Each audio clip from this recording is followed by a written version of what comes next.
So let's get going with the second section, which I think is what Angela was referring to, which is tough questions about these inflection points that require us to make logical decisions when we're kind of like the most emotional. And we have put a panel that we hope answers those questions, and please feel free to ask any question. Patricia Chadwick, she's the vice chairman of Encore Boston Network. They literally deal with that particular question every day.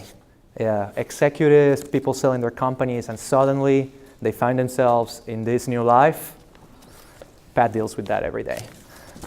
Meredith Pensack. Meredith Pensack has actually been a host of the Empower Women series events with us. She's a specialist in long-term care insurance. Anything you need to know about how long-term care works, she is the person. There's a good episode on our Empower Women series podcast where you can listen to her. All kind of data points. She is the person to ask. Glenn Frank, next to Meredith. I cannot say enough of Glenn. He's the guy that would tell you how it is, no matter how hard the answer is. And that's why we love him at Lexington. He's been an advisor and with Lexington for more than 7 years, but he's been recognized as top 10 worth advisors in the country a few times. So we're happy to have him as part of Lexington and here in the panel. Also, financial planning program founder at Bentley. Jennifer Law, estate planning attorney. She deals in a few areas, but specializes in elder law, charitable plan giving. So anything when it comes to inflection point and changing where your money is starting to go, she deals with that. I wanted to ask the same exact questions I asked the first panel to them, because the answers, I guarantee you, they're going to be really different. They come from different industries. So the first question is, what is the most common thing people should be asking you in your industry, but they don't? I would say that people, as they face the idea of retirement, spend a lot of their time on the issues that are very important and we will hear more about, but they don't spend time on what do I want to do, what makes me happy, where are my passions. And I like to think about, the life stages that we go through, college, marriage, parenthood being 3 very big life stages, career, so really 4 big life stages. And you think about how many changes happen when that's going on in your life, the new people you meet, the new ways you have to think, the new schedule you keep, the new commitments you must make, and yet people don't look at retirement as a similar phase or chapter of life. And so they think of it as I don't have to do this, I don't have to do that, I won't have to get up, I won't have to, but then find themselves very, very unsatisfied because they haven't really attended to who they are at their core and what brings them joy and what brings them happiness. Thank you. We were noticing that the people from the heart section spoke extemporaneously. People from the head section all have notes. I guess that's not a surprise. So I thought about it. I prepared some notes. So for me, just asking the question, what plan do I have for an unexpected health change? Or what is my plan if I end up needing assistance because I've lived a long life? It's the easiest thing to avoid thinking about, but it really has significant consequences if it's not addressed. What we're talking about is the risk of longevity. Frequently, people do not consider the impact that a prolonged period of needing assistance can have to both their retirement savings or to their loved ones. And it's not very pleasant to imagine your healthy spouse being relegated to a caregiving role someday, or inadvertently using up a significant chunk of retirement savings. If you think about people that you know who have had an extended care event, it could be a parent, a grandparent, family member, or friend, you could see why it's important that history does not repeat itself, because providing care can be all-consuming. There's possibly no other unexpected event in life that has the potential to cause serious, if not irreversible, consequences to a family than a need for care over an extended period of years. And because providing care for a parent is not typically shared equally between adult children, it creates friction between siblings that can lead to long-term resentments. I've seen it happen. But if that parent had a plan in place, the adult children can oversee the care rather than directly providing the care. And that's an entirely different story. It's a world of difference. So my suggestion is to ask the question, what if I do live a long life and therefore need some assistance, rather than ignoring the most likely thing to happen? Glenn, I do have to say this. I got to see Glenn prepare for this question, and man, he could give an answer for 2 hours because it's amazing, like, just to summarize it in 2 minutes, but I think we got to the 2 minutes, Glenn. Insomnia cure, always the insomnia cure here. So I was typecast on the head side here. My real aspiration is to be on the heart side. Maybe next time, I'm not sure. Anyway, actually, an expansion of what Pat had to say. The whole happiness piece. They have us, clients have us calculate financial optimization questions, and they really should take it to a higher level. If you really think about it, is how do you maximize overall family happiness? Is really what it should be all about. And I think to do that, you have to define happiness. And to define happiness, you have to be self-aware. So a big take-home for you, exercise if you care to do it, is next several nights before your head hits the pillow, stop and think what actually put a smile on your face that day and what did not. And I think your perceptions of happiness and what actually may be two different things. I'm thinking that just a zillion client stories. One woman in particular, stressful situation, inherited rental property with her brother, and just constant stress. And what she really enjoyed was an evening going out for a walk around the neighborhood with her girlfriends. So just again, some of these little revelations. They can be tiny little things. I like to chit chat with baristas and pizza in the morning. One of the reasons I'm a little late. But so if you take on this little exercise, I'm suggesting some things to keep in mind. There's a saying that you need 3 things to be happy. Someone to love, something to do, and something to look forward to. So the something to do thing, I think Pat being on the panel is a wonderful situation, and Angela's commentary about you're no longer pulling the cart anymore, now what are you going to do, is huge. I've always got a handout, so I've got a handout in the back when you leave, and there's some wonderful studies and things you can read that might give you some insights there. Some other things to keep in mind.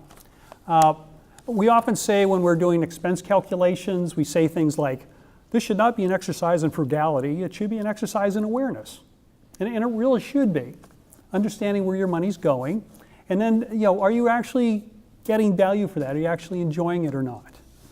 And, I think at different ages in life, the different thought process. My son Cameron was commenting earlier today that, in the early ages, think about expenditure as a percentage of your income.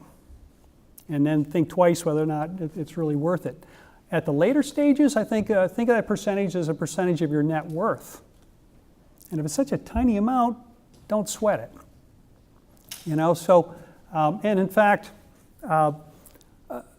people all know that you should spend money on health and exercise as the earlier panel and family and maybe travel and that sort of thing. I think there's a subtlety that people lose sight of, and that is the most precious commodity is time. So spend things that will save you time. If you love mowing the grass, so be it. If not, delegate it. If you're going on a trip, do you really need to see 4 countries, or maybe enjoy just one? All these business transactions. One of my favorite quotes from Albert Einstein is, everything should be as simple as possible, but not simpler. So when you get to these decisions and things can be really complicated, as long as the results aren't compromised, take the simple route. When you go into CVS, if you're buying that same thing 12 times a year, buy 12 right there. And just, again, think in terms of saving yourself time. Other things. Happy chemicals. So they say if you're a public speaker, have you ever heard this one before? Before the speech, you're supposed to be in the bathroom doing the starfish. Anybody ever hear this? So,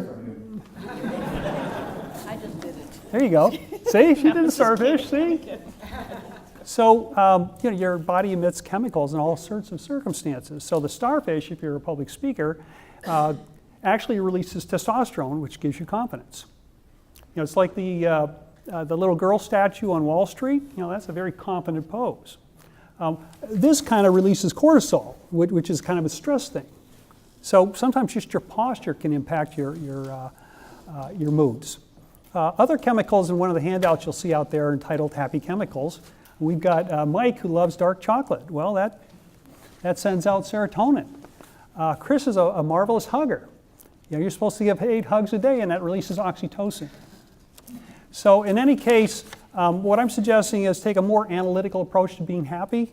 And the money is just supposed to be a kind of a means to an end kind of thing. And hopefully it'll enable your happiness. But again, you have to be thoughtful, you have to be self-aware, and I'm suggesting you go through this exercise. I'm worried about asking you the second question. I got 3 more pages. But I think in line with Glenn, I've been an estate planner for 18 years. I've seen hundreds of families, all sorts of wealth, less wealth, different socioeconomic backgrounds, different family dynamics, great happiness with birth of children, grandchildren, great tragedies with unexpected deaths and things like that. So in thinking of this question, I think, what I pull out of clients, or what I think clients should come to, the table with when they're looking and talking to an estate planning attorney is, what does the wealth or the money that transfers down to your children, or if you don't have children, to your heirs or to your charities or private foundations that you're involved in, what does it mean to them at the next level? I mean, a lot of times we look at all the numbers and say, I have 3 children, everything's going to divide by 1/3, or this child's in the business, so this child has to get an offset. So I do a lot of math and trying to make everything equal and make families, divide up the numbers. But really it is, what's the value that child, that amount of money means to that child, whether it's a large amount, whether it's a small amount. And I think that's one of the things that I think about clients, I want to bring out of clients when they do estate planning. So I'm going to ask the second question, which is the same as the first panel. What do you get asked, what do you get asked every day? What am I going to do?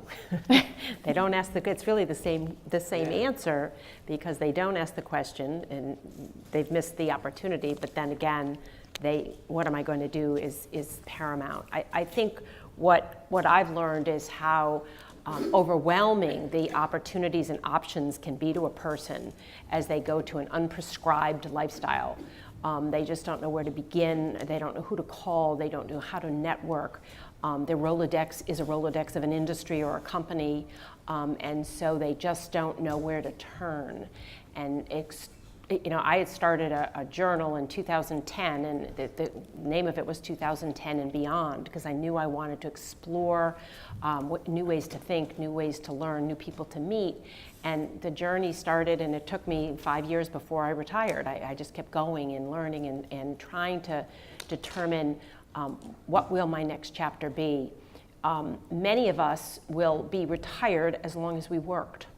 And if you stop and reflect what life looked like when you began working, and then think, ooh, I'm going to relive another 3 decades or more, and that's very likely that we will, you realize that it is a massive universe within which you are now going to live, and yet is very unscripted. So it requires you to really take that look inward, but to then create a new network of people around you. And probably the most valuable thing you bring is your experience in who you are and what you do. And there's so many people that can benefit from what you bring to the table and to this chapter. And it's having the courage and the confidence to be able to actually recognize it, accept it, and then really get excited about sharing it. But that's a scary thought for very many people. It's quite a statistic that you're going to live so long after you retire. Hopefully. Yeah, right, with longevity. I'm frequently asked about particular health conditions. People wonder, if I have this or if I have that, might that disqualify me from getting some kind of long-term care coverage? But I found with so many more products in the market now, a lot of times that there's looser underwriting requirements. So for example, there's something called a hybrid long-term care plan that could approve someone just simply based upon an application and a telephone interview without even getting medical records. And those kinds of products have become very popular because not only do they have a guaranteed premium, but if someone doesn't need care, they will return the premium to the beneficiaries. So that's attractive. Depending upon the particulars of someone's health condition and the insurance product, there are options today that didn't used to be there. And just because someone was previously declined doesn't mean that they can't get any kind of long-term care protection. One other question that I'm frequently asked is, so what age does it make sense to start looking into this? And my tongue-in-cheek answer would be just before you get a significant, diagnosis. But my serious answer would be if it's something that's on your radar screen at all, it's never going to be less expensive or easier to health qualify for compared to when you first look into it. So easy to procrastinate, but probably that's not the best strategy. All right. Before we get to that, I wanted to finish up. There's a handout. I can't stop. I got a handout in the back. So there's 3 wonderful resources, I think. Hacking into your happy chemicals. The happiness hypothesis, my son bought it for me years ago. He knows I love this topic. Very fascinating how our minds work. And then a client 20 years ago, a psychiatrist, gave me an article entitled, "If We Are So Rich, Why Aren't We Happy?" And so it's very interesting. So as an aside, the handout's back there. Sorry, I digress, as always. The questions people ask me, they don't ask me that, unfortunately. A lot of tax stuff, should I do Roth conversions or not? I'm in this tax hiatus before I turn 70 and a half. How do we take advantage of that, Glenn? Big tax question is, gee, Glenn, you're saying U.S. stocks are kind of overvalued. Maybe we should ease up. But I got to pay this big tax. That's a known quantity. And whether you're right or not, that they're overvalued is subjective. So they have to think through that. That's not easy. Had to get that in, folks. Folks know me. So there's investment-related questions. Will my portfolio withstand another 2008 or not? All these financing issues, the housing that was brought up earlier. Can we buy another house? Should we downsize? What are the financial implications? What are the tax implications? Should we pay off our debts or not now that maybe we don't get much of a tax benefit anymore? Just all these financial planning related questions. It's marvelous. We got Carrie over here running our Monte Carlo simulations, figuring out the odds of folks actually kind of getting through life financially. All those sorts of questions. All fun. So the question I get most is, should I have a will? And my answer always is, you should have 4 documents in place: a will, a trust, power of attorney, healthcare proxy. Those are the main 4 documents that everybody should have. And I think of the power of attorney and the healthcare proxy, they always get kind of second fiddle, but they're really quite important, during your lifetime in the event something happens to you and you become incapacitated. So although they never get a lot of focus, those documents are really important to have, in addition to having your will and trust for tax planning and transferring assets down to generations. And what I always talk to clients about is that if they have adult children, 18 and above, they should be having a power of attorney and healthcare proxy, and hopefully naming their parents too, because you just never know. They're off to college, they're in different countries, traveling, whatever. They should have those in place as well. So, Because of time, we're going to open it right now for questions. Mike, do you mind helping me? Angela is sitting right there.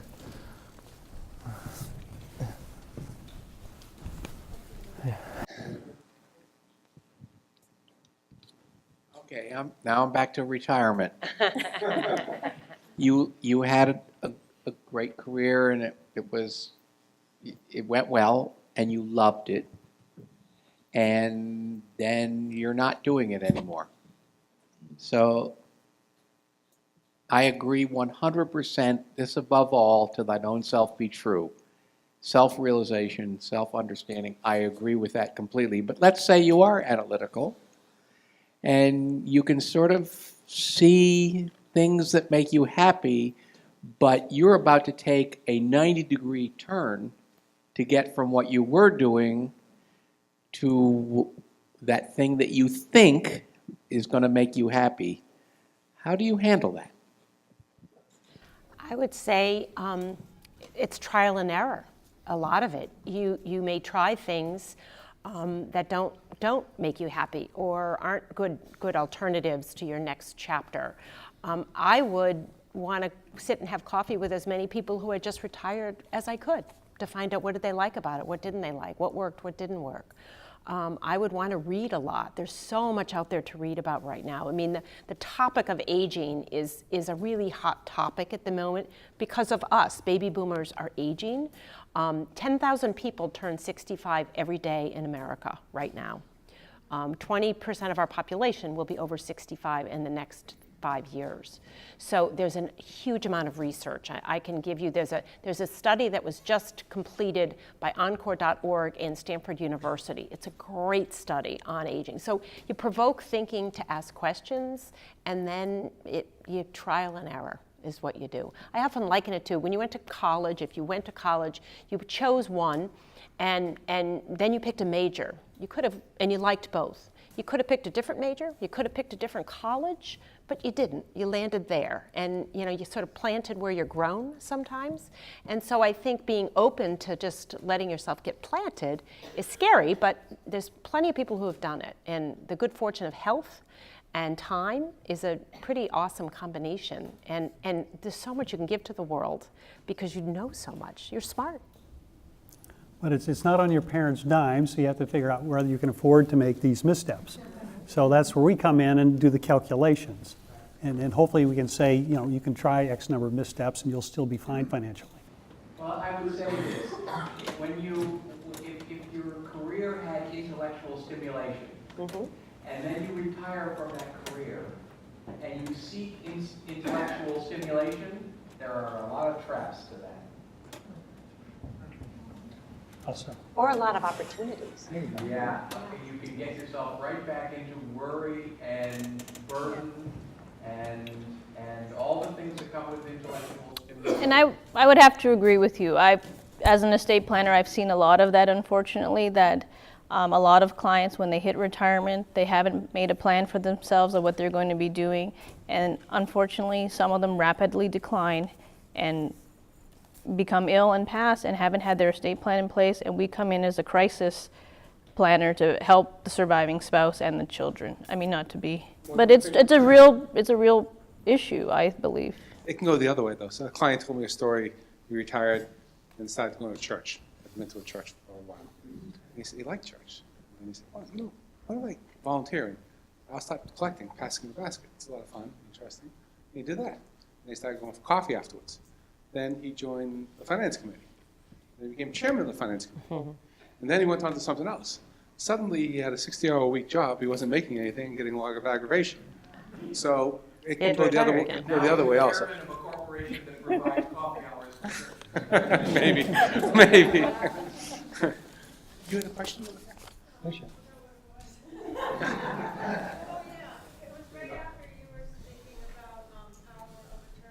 You were saying everybody should have a power of attorney? Yes. That's one of the things, one of the 4 things, I think. Oh, it was a will, a revocable trust or living trust, power of attorney, Yeah. and healthcare. Okay, power of attorney. Suppose somebody has a car accident, so all of a sudden, whatever happens, they can't make their own decisions and they don't have a power of attorney. What happens? Yep. So what happens is generally a family member will either use an attorney or reach out to someone, and they have to go to the probate court and get appointed conservator or guardian of that person to make those decisions and have the legal capacity to make those decisions. Yeah. One quick comment on something you made, and maybe the rest of my advisors know this and I don't. I never thought to recommend it for children who are 18 and 19 years old, healthcare proxy durable power of attorney. And it's just, I never thought of it. And really, it's only by trial and error and seeing what happens, and sometimes things happen, and we've seen that it's been helpful, and it actually helps in terms of estate planning if you feel that you're ready to involve your children in your own estate plan and help talk about transitioning wealth and how that'll come. We always recommend if they want to bring their adult children into the estate plan. So we'll talk to them about their healthcare proxy, talk to them about their own durable power of attorney, and if the parents are open to it, talk to them about their estate plan to help bridge the gap. Because a lot of times parents don't talk to their adult children about their family wealth or what's going to happen. And when something happens, sometimes the children are very surprised and unhappy when maybe a conversation or some multiple conversations during life may have changed that. So. Which is a whole other question. What do you share with adult children about wealth and not about wealth? But I'll leave that for one of you to ask. The younger children, people name guardians is a dutiful thing for a parent to do. One cautionary note is don't broadcast who you picked. It doesn't sit well in the family, honestly. You didn't, no. I've seen it more than once, so just be very careful with, you didn't trust me with your kids, they never forget. Other questions? I saw hands being interrupted before I moved into topic. I was going to just follow up on your question about when is it a good time to involve the kids? How much do you tell them? Because you don't want to disincentivize them. Right. Yeah. And at the same time, you want to protect some privacy, but they do need to know the basics. What age range? It really depends your comfort level and your family dynamics. I mean, generally, the 18 to 22, they're in college or they haven't settled anything, we're just doing their power of attorney and healthcare proxy for themselves. Generally where I see the children coming in as part of the discussion is, they're 25, 26, they are fully employed, they're done with college, they're living on their own, and the parents, they have an idea of they have a good head on their shoulders, my kid, this kid, so it's a judgment call with the parents too. I mean, we certainly respect everyone's privacy. We're not going to say, oh, you should tell your children this. And some children at age 70 have no idea what their parents have set up for them. It's just, they don't want to share that information. So every family is different. I just try to kind of give ideas to people and say that, well, you could think about it, but maybe it's not right for your family. But just give people ideas and you can use them as you think are fit for your family. Glenn, would you like, I would say we see this a lot in Lexington, maybe Glenn. Certainly a related topic is when you divulge your financial situation or eventual inheritance or whether you give money to them now. And that gets pretty tricky, A couple of comments, my observations. You'd be surprised how early in life their personalities are relatively set and maybe parents worry too much about that. There's tax implications, obviously. I had one client sum things up very nicely. I want my children to have enough money that they will do anything they want to do, but not so much money they don't want to do anything. So I don't know what that number is, but again, if you're trying to maximize family happiness, whether you want, if the family's got money and, the child's working in something they hate for decades and, kind of thing, maybe that's not such a good idea. And just kind of think through it.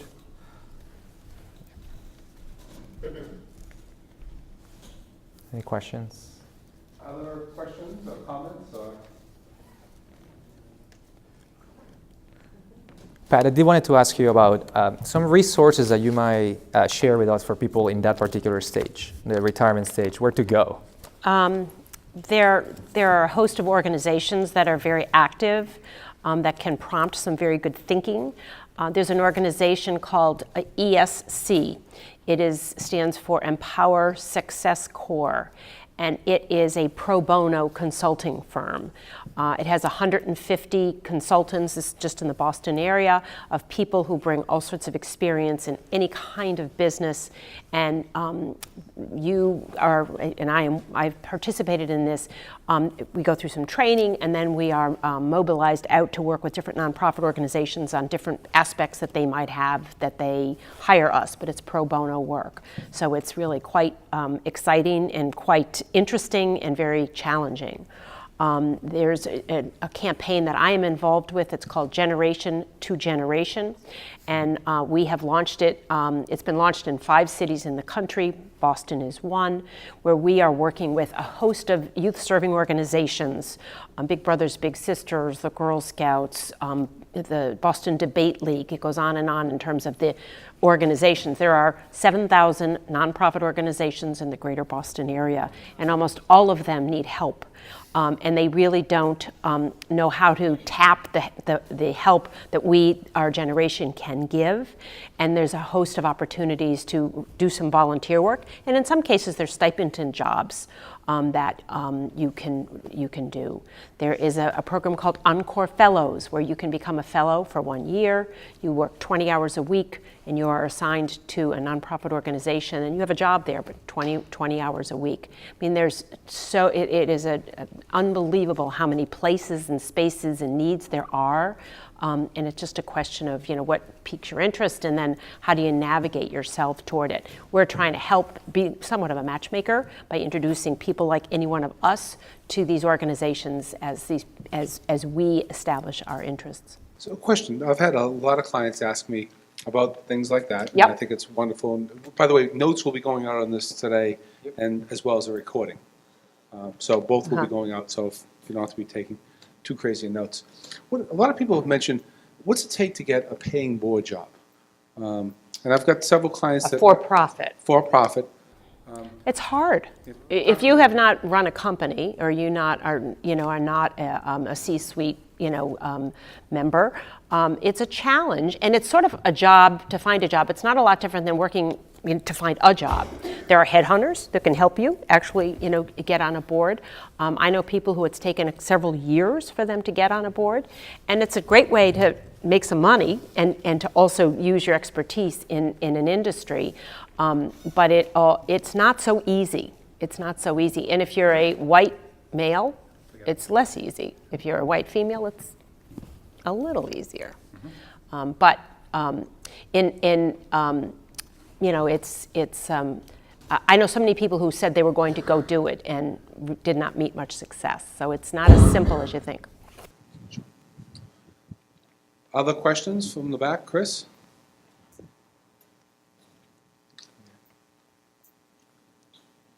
Yeah. Oh, I'm sorry, where am I missing him? Oh, there you are.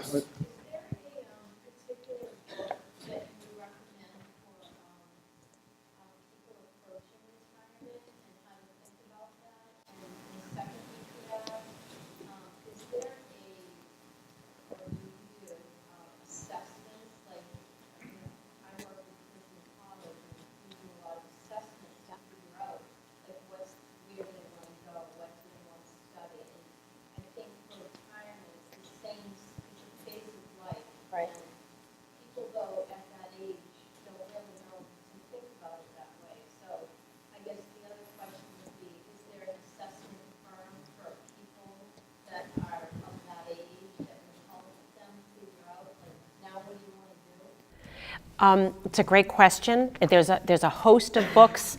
I'm not sure I can give one right now, but maybe what I can do is give a little bit of a bibliography that with a little summary in terms of describing what I would call the top 5 to 10 books that are out there and/or recent studies, because there's a lot of good stuff. So we can do that. There is I mentioned ESC a little while ago. There's a program within that's called Discovering What's Next, and it is in fact a workshop that helps you kind of navigate through lots of questions to help you determine where should you start this travel and this trip and this navigation. So I can also share that information with you as well. Pam, that's an excellent point. Pam does college counseling. And my son is using her right now. He didn't pay the bill, but he's using her. And she's right on when she said it, because a kid going into college nowadays is a really stressful endeavor, right? There's so much competition and grades and activities and what school is right and what part of the country do you go to and what's the right school for the kid, what's the right fit, what's the major. And she actually sits there and makes him go through a series of exercises, visit a series of schools, and she helps narrow that list, because the funnel is massive. And if you're a parent, especially a parent with the first kid going to school, it's a daunting task. So I think we have a new business idea right Yeah. here. So this is Shark Tank, right? Yeah. Who's going to do it? Because I think There's a lot of material out there, lot of really is, material. which is great. Yeah. Great. Yeah. Any other questions? Okay, so we're going to call it a wrap. Is there Yep. still any food or beverage or drink or anything left outside? There is. I was just going to give you the opportunity to close for Okay. everybody and give some last comments. Oh, sure. Don't worry. Let's go. Yeah, Jennifer? Oh, I thought you'd start at that end. So I could think of my comment. When preparing I for the was panel, serious. no. When preparing for the panel, Glenn and I sat down, and he literally had around 18 pages of notes. And Oh, I'll use what I remember saying was, Let's see. You can't read it, sorry. when you have to give a message, when you have 1 minute to give a message, it becomes really tough. And you all come from different industries, and a lot of people in the room are in inflection points in Jody, their life. by the time Glenn Oh, gets I through got it, digressing, I she'll be gotta ready. close it. Okay. I was just going to say estate planning is a lifelong process. Hopefully, you know, an estate planning attorney can give you value in terms of caring, you know, from age 40 to 63, 73, 83. My oldest client is 103. And there's so many events that happen during that lifespan that it's, you know, it's great. I think if you can find a connection with an estate planning attorney that can be a part of your group of advisors, financial advisors, accountants, and things like that, you know, they can really help you through all the critical, help you make decisions through the critical stages of life. Yeah, things really should be quite collaborative. Yeah. You know, hopefully a good wealth management firm, they get their arms around your entire situation, the estate, the insurance, career goals, all these sorts of things, and kind of tie it together to help you get from here to here. You know, where you are to where your goals might be, and taxes and all those sorts of things that I particularly enjoy are important, but maybe secondary, honestly. But I am suggesting you take a more analytical approach towards figuring out what makes you happy, which may require a little bit of energy, a little bit of study, but I think it'll be worthwhile. I'd say avoid crisis management if at all possible. Do your planning while you can. Your estate planning, your financial planning, your long-term care planning. Just don't leave it to chance. And I would say be open to the idea of building a portfolio life that can bring you happiness. And if I'm going to indulge myself to give you some goals that I think are really interesting. 10 life goals beyond the self goals would be work on something that improves the lives of others, work on something that contributes to the world, teach what I've learned in life to others, contribute to building a good community, and to pursue my spiritual goals. My personal goals are pursue a hobby or sport that I love, work towards strengthening my financial situation and building up my net worth, gain new skills and learn new things, find ways to spend time with family and friends, and prioritize my health. And that's a lot of things, but I think life has got lots of dimension, and this is the time to, we heard before about being a little selfish for 2 minutes. This would take a lot more than 2 minutes. But I think it's okay to give yourself permission to pursue things that are going to help you to be happier, live longer, and leave the world a better place. Well, thank you so much to all of you. Thank you.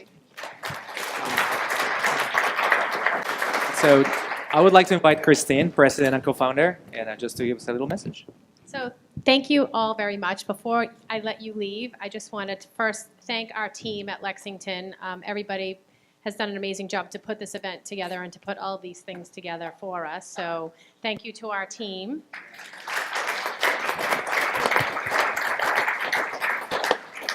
I think Mike mentioned it, but we will have a recording of the session and some notes, so we'll be sure to share all the information with you. And I think some folks asked for contact information for the speakers, so we'll get that out as well. And then I just want to make sure everybody's aware of what Lexington is doing. We're doing a lot of great things this year. We're embracing the arts, so if you haven't been by the office, please stop by. Every 6 weeks, we feature another artist, and the artwork is hung on the wall, and you can come by and see it. And That's been great. It's been really great. And it's just been a way for us to give back to the community and really embrace the arts in and around the area. So that's been great. The Empower Women series has been running now for about 18 months, and it's the second Tuesday of every month. We have different guest speakers that come in, and that's open to any woman. Sorry, guys. That's been great. But there's notes and takeaways from every event, so you can read and listen about it. And there's podcasts to all of these things that are being shared. And we're running a Coffee with the Experts that's at the Ride Cafe that's right below us, and that's happening, I think, every month. Is that right, Jordy? Every month? So different topics. You can find all of this stuff on our website. We're launching 2 new websites this year, both the Empower Women website and an Entrepreneur's Corner. So keep checking it all out, and thank you again for all attending, and thanks to Jordy for putting on an awesome night tonight. Thank you, guys.